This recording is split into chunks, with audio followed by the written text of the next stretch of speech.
جب کوئی یتیم روتا ہے نا تو اللہ تعالیٰ حضرت جبرائیل سے پوچھتے ہیں کہ کیا ہوا ہے اسے، یہ کیوں رو رہا ہے، کسی نے اس کا دل دکھایا؟ تو حضرت جبرائیل فرماتے ہیں، کہتے ہیں کہ اللہ میاں اس طرح فلاں انسان نے اس کو تکلیف پہنچائی ہے، اس لیے رو رہا ہے یہ۔ تو اللہ تعالیٰ فرماتے ہیں، کہتے ہیں کہ مجھے میرے عزت و جلال کی قسم، جو شخص بھی اس کے یہ آنسو پہنچے گا نا، میں اس انسان کی زندگی اور آخرت بڑی آسان کر دوں گا، جو اس کے دکھ کو سکھ میں بدل دے۔ اور ایک روایت کے اندر یہ کہ جب کسی یتیم کی آنکھوں سے آنسو نکلتے ہیں نا تو وہ اللہ کے ہاتھوں پہ گرتے ہیں۔ یہ یتیم کا معاملہ اللہ کے لیے بہت سخت ہے، بہت قیمتی ہے، بہت عزیز ہے۔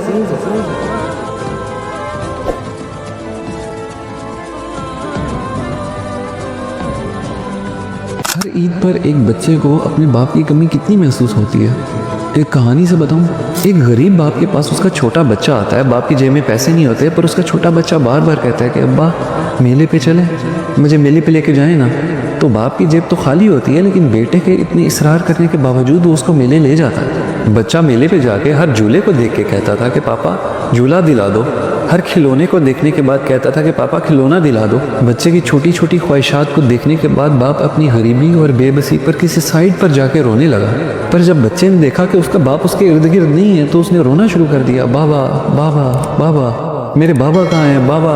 تو سارے لوگ اس بچے کے پاس آ گئے اس کو چپ کرانے کے لیے، کبھی بولیں کہ جھولا دلا دیں، یہ کھانا کھا لو کھانا کھلا دیں، یہ کھلونا لے لو کھلونا دلا دیں، لیکن وہ بچہ صرف روتا رہا، بابا بابا میرے بابا کہاں ہیں، مجھے جھولے نہیں چاہیے، مجھے کھلونے نہیں چاہیے، مجھے کھانا نہیں چاہیے، مجھے بس میرے بابا سے ملاؤ، میرے بابا کہاں ہیں۔ تو کہانی کا مقصد یہ کہ جب تک باپ زندہ ہے تب تک بچے کو اس دنیا سے سب کچھ چاہیے، پر جب باپ زندہ نہیں ہوتا تو اس بچے کو اس دنیا سے کچھ نہیں چاہیے، صرف باپ چاہیے۔ تو وہ کہتے ہیں کہ بچوں کی خوشی کے لیے باپ کا ہونا ضروری ہے، امیر ہونا نہیں، کیونکہ باپ کا سایہ ہی کافی ہوتا ہے۔ حضرت علی کا قول ہے کہ زندگی میں کبھی بدلہ لینے والے سے نہیں ڈرو، بلکہ معاف کرنے والے سے ڈرو، کیونکہ اس کا بدلہ تو اللہ لیتا ہے۔ اللهم رحمتك أرجو فلا تكلني إلى نفسي طرفة عيني واصلح لي شأني كله۔ مولا علی کا فرمان ہے کہ اللہ کبھی دو مخلص دلوں کو جدا نہیں کرتا، جدا تب کرتا ہے جب کسی ایک کا دل منافق ہو۔ اللهم رحمتك أرجو فلا تكلني إلى نفسي طرفة عيني واصلح لي شأني كله۔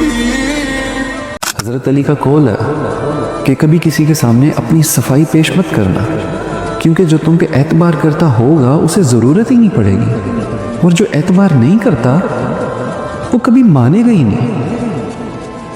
اللهم رحمتك أرجو فلا تكلني إلى نفسي طرفة عيني واصلح لي شأني كله۔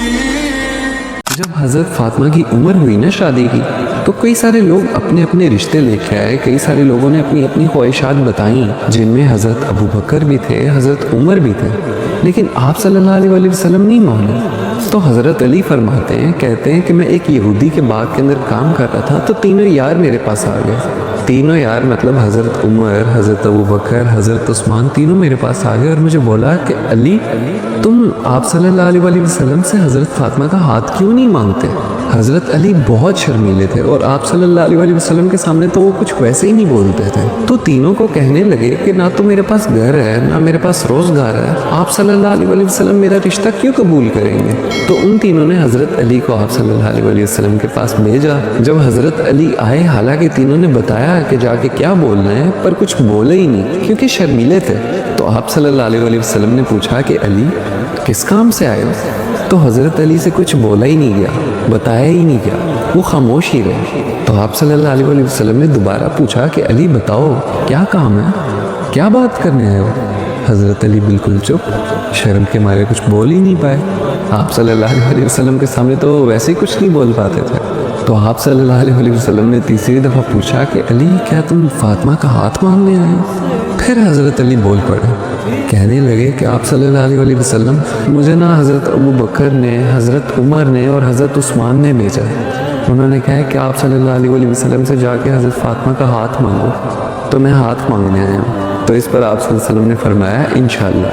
اور یہ سننے کے بعد نا حضرت علی وہاں سے اٹھ کے آ گئے اور باہر آ کے تینوں کو بولتے ہیں کہ میں نے آپ کو کہا تھا نا کہ آپ صلی اللہ علیہ وسلم نہیں مانیں گے۔